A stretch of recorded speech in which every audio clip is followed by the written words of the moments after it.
get into them when we're on camera. Well, guys, it's the friendship table. And I'm gonna try to avoid being in Southern accent for y'all. Up. But before we begin, I gotta thank you guys for 13,000 views on the channel. Meaning 15,000 might not be done by year's end, but we've had one heck of a good year. I am Nirvana Sparkle alongside my two Southern Klansmen. I'm Dragonheart, and I'm not a racist. I'm Choir Boy. And Hatfields and McCulls, can we get more Southern? Can we get more Family Feud? I almost feel like if it wasn't a copyright strike waiting to happen, I would play the Family Feud theme before we begin this thing. Because it's that goddamn Southern. It's like deep south. It's like southern extremist in this episode. Like the people that live out in bayous are strumming their banjos. Get off my porch, you damn kids. Kind of southern. And in the interest of full disclosure, I grew up in a small town named Lynchfield, Kentucky from about to the time I was 4 or 5 years old to the time I was 11, down in the deep south bluegrass. Okay? I grew up around these people. My sister is still this person. She still talks this way. She's lived in and out of trailer parks. You know, she's pretty much Southern Belle, ought to be done. That's why when I think of Applejack, I think of her because same stereotype. But, Choir Boy, your thoughts on this episode first before we get anywhere into this stuff. Well, I don't I don't really think this is some kind of bad episode where they were too harsh on the Southern stereotypes. I mean, because we see it all the time. The people poke fun at the South because a lot of them are in fact that way. They still are. And I've got cousins that are very similar. They live in Virginia or West Virginia. I mean, it's not like a racist stereotype because we're not talking about race. We're just talking about lifestyle. They choose to live that way as opposed to someone of ethnic, you know, another ethnic background can't choose that. So I mean, it's anyway. I kind of like the episode. I see sort of a decline in this series, marking the past few episodes. Like there's good parts and there's bad parts, and then this one was just kind of a half and half thing. Yeah, they kind of went a little far with like the stereotypical. Like I said, I don't think it's bad per se. I don't think it's that offensive. Um, but in any case, I think the best part though is near the end where this all comes together and we see these people don't know what they're feuding about, and it's good to see that when you know you're fighting someone you don't realize why you're going to have to find something higher to look to. You're going to have to find that common ground. It's a great moral. It's a great lesson, and I think they touched on it pretty well because things like this have happened. Like you said, it is a bit stereotypical, but there's still a lesson to be learned here. And my real problem was once again, I think with the last episode, frickin' Twilight keeps taking a step back into her cynical.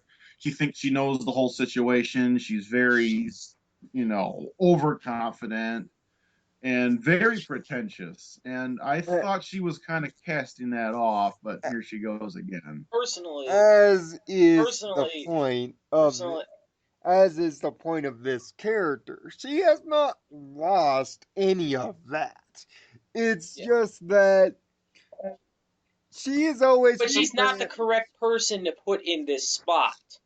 She's not really the correct character to put in this spot.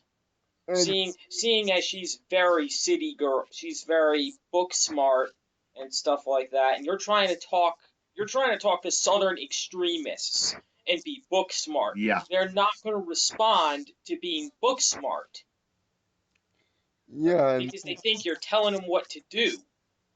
and plus, considering all the time that she has been missing out on this map quest thing, for her to be prepared more than a Boy Scout for a simple thing as 10 Boy Scouts, a whole troop, uh, uh, it not just just one Boy Scout, a it's whole troop. it's exactly how you would expect Twilight Sparkle to respond to this kind of thing. To go to the Which kind of makes it ironically hilarious when it's she uses every single trick in the book and none of them work. yeah, it's that OCD Twilight that we thought was see, and I think fans love it because after she became Alicorn, and let me explain this. A, a lot of people thought that when she became Alicorn, they threw that away, that they erased that part of the character from her completely and turned her into Celestia Light. And these last two episodes have shown she ain't Celestia Light. She is still her own character with her own faults. It's just now that these faults now have the dimensions and the added weight and the pressure of the responsibility. It isn't just her doing it for the sake that No, her she doesn't have her own kingdom yet.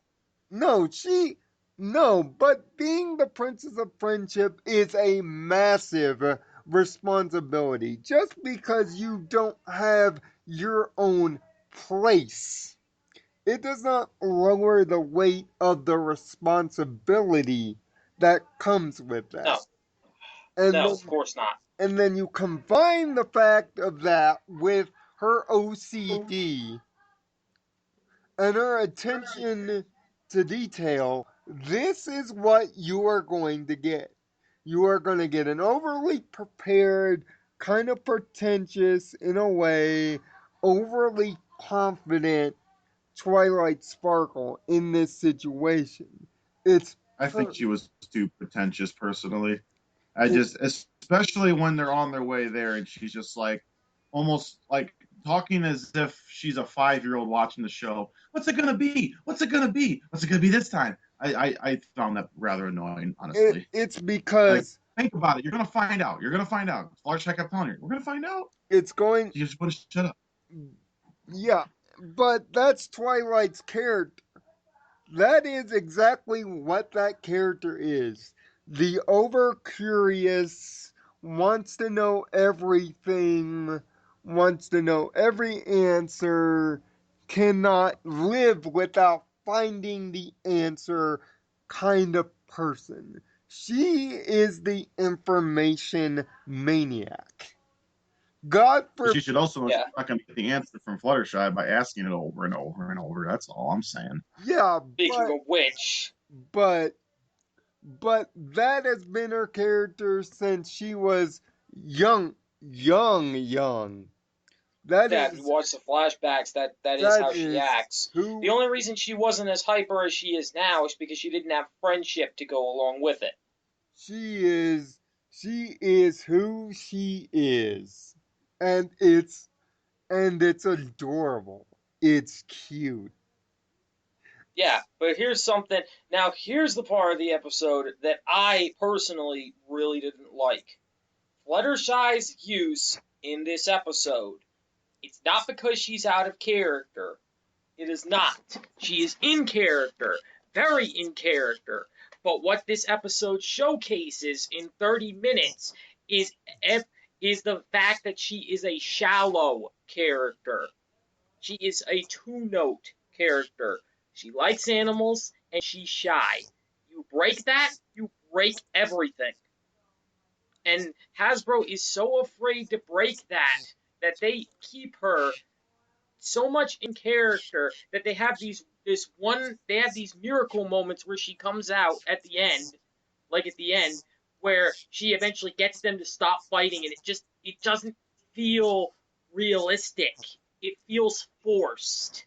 Like they just needed to write that in because of the storyline dictates it, and not because she actually is that person. And that really grinds my gears because if you don't break I this don't think character, then she Fluttershy is the falls in hero. the same place as Applejack. I don't think Fluttershy is necessarily the hero. It's the animals. They use Fluttershy to get the message across. That's what I took from that. But and that's Yeah, what the yes, only person who could but do it was Fluttershy. She talks to but the animals. but but it would have been a more relatable lesson if the animals were not used there and the humans came or the ponies came to that conclusion by one of the plans or by a dinner or by something else. It that whole thing with the animals is just for the sheer purpose of Fluttershy is there, so thus we need animals, so thus Dr. Doolittle can do her thing. Instead of writing something smarter, something broader, where And the it where was also because the main six must be called away from the map once because proper prophecy or some kind of shit. and as I said in the review, there's one character missing from this episode that is sorely needed, and she is not there. That character being Applejack. If you're gonna go Southern stereotype, if you're gonna already commit, you might as well fully commit and throw in the other one. And have the other one be the talking point and the relation point between the two, the quote unquote human factor that would create these two to actually get the talking and getting This is along. and this is why both me and Lionel say that Twilight is not the right fit for this. Having Twilight has her purpose, but she's not the right fit for smoothing over the two families because she doesn't live like they have. She was born in Canterlot, a high society city. The exact opposite of this. She's not meant to fit in to understand these people. Applejack, on the other hand, is a farm pony. She understands all the things that these people are going through, what their customs are, and how they live. yes, when you put something like animals in something that is a very largely human conflict, it doesn't resonate as hard as it should be. Obviously, this is about, flame wars and, getting and finding common ground in flame wars and agreeing to disagree. That's the entire moral of this. But if you would have had Applejack in the mix, you would have created a pony to pony factor. Yes, you could have brought up the animals that this was their land first and this is what you need to be doing, but you don't have the animals solve the problem. It's a cop out. Yeah, because it feels it's ham-fisted. it's a It's a ham-fisted way to finish the episode. it's a pony problem fixed by non-ponies. So Yeah. what does that say? That these rednecks are incapable without the animals to solve the problem, that there's no pony intelligent enough to come to their level and get them on a greeting table? That sounds like good commentary on our society. Because that is essentially. You know what the funniest part is, Alan? You might be right. Alan, who's Alan? Well, Aaron Davis. Aaron, excuse me. You know what the Big whoop. funniest part is, Aaron? I think you're right about that. I think I that is a that's very accurate where commentary I of our see world we this live in going. now. Where I see this going is it is good commentary because people like this exist, and that's kind of the point I'm making. Even though it was, I agree. Maybe they could have done something different than a South stereotype. They could have kind of created some, kind of like the Yaks. Now, here's where the Yaks actually would. I mean, I'll never like the Yaks, but they're probably better cast in their position, whatever they were trying to get away with. I don't know, but the Yaks were actually cast a bit better in their position than the deep South, the Southerners ponies. But in any case, people like this exist. There's just they don't care why they're fighting. They're just fighting, and it just takes something bigger than themselves, and it could come from unexpected places.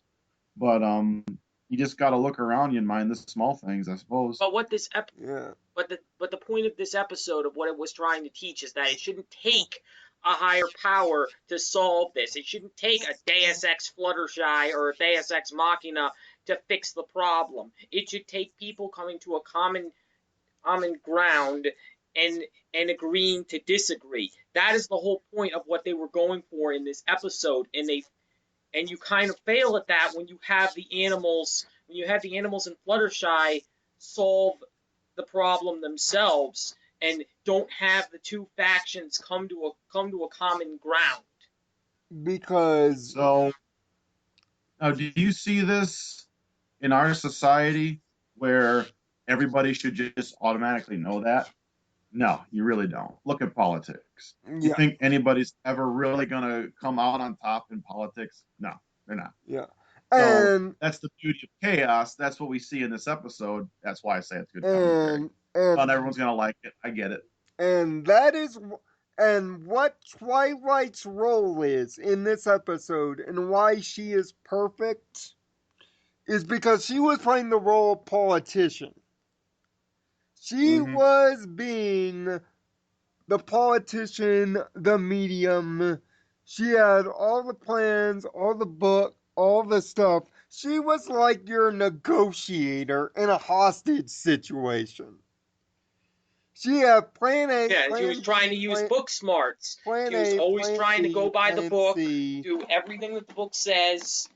Yeah, it was like plan A, plan B, plan C, going through every political ideology, and every one of them didn't work.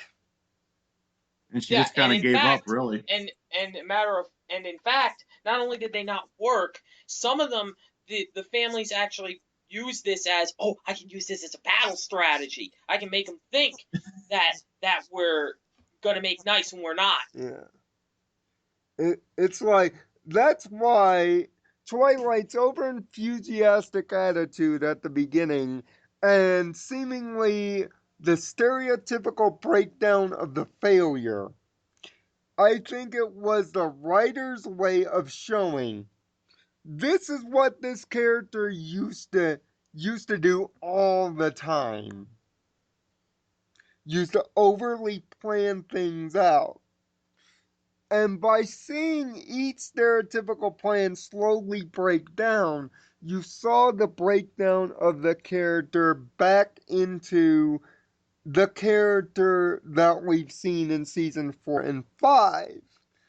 That although this character will always be a part of her, it's when she's calmed down and when she's stabilized by someone else that it works out. it isn't that it isn't her enthusiasm was well in place, but the way she came back to is well in place. And that's why she's a perfect fit here. But Applejack needed to be in this episode, regardless of what it might have said. It would have grounded the episode somewhat and taken the pressure off of Twilight, especially.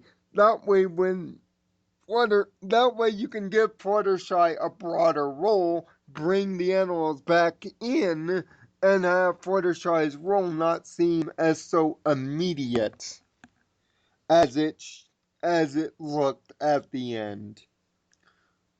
But now it's time for the scores. So, Aaron, you first.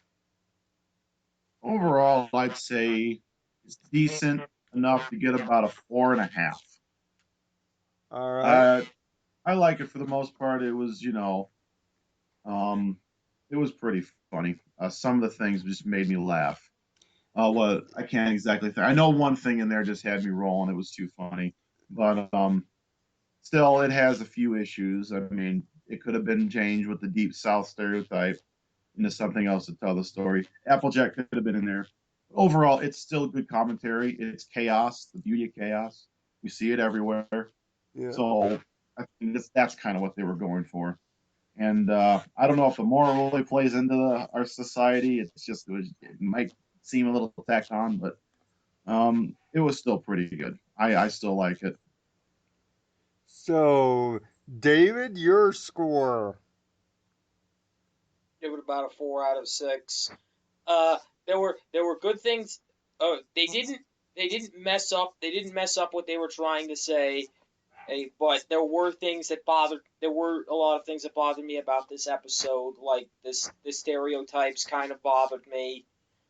The stereotypes kind of bothered me, and the fact of Fluttershy's role kind of bothered me. Really, mostly towards the end when they just had her do that one thing, and that's the only thing meaningful she does in that whole episode. And it kind of messes up the message a little bit by having the animals solve the problem and not them coming to a common ground and then agreeing to disagree. But it really is. But like Aaron said, the reason I give it a 4 out of 6 is because it actually does accomplish what it's trying to say, and it is more of a commentary on our actual society and how it works than the society that we're trying to think of, Lionel. So I gave it a 4 as well. So we all agreed this week. But next week, we have to say goodbye to Amy Keaton Rogers because Yeah. it is her final episode as a writer, the main attraction. Farewell salute, ladies and gentlemen. And we're near the finale, folks. She goes to the House of Mouse, and she gets promoted to the House of Mouse. We are near the finale of this season. Yep, but next time, can Applejack save one of her closest friends from being exploited by a greedy manager? In the main attraction. So, of course, until next week, find peace in your own nirvana. Thanks. Have a heart, think positively. Bye bye for now. See you next week.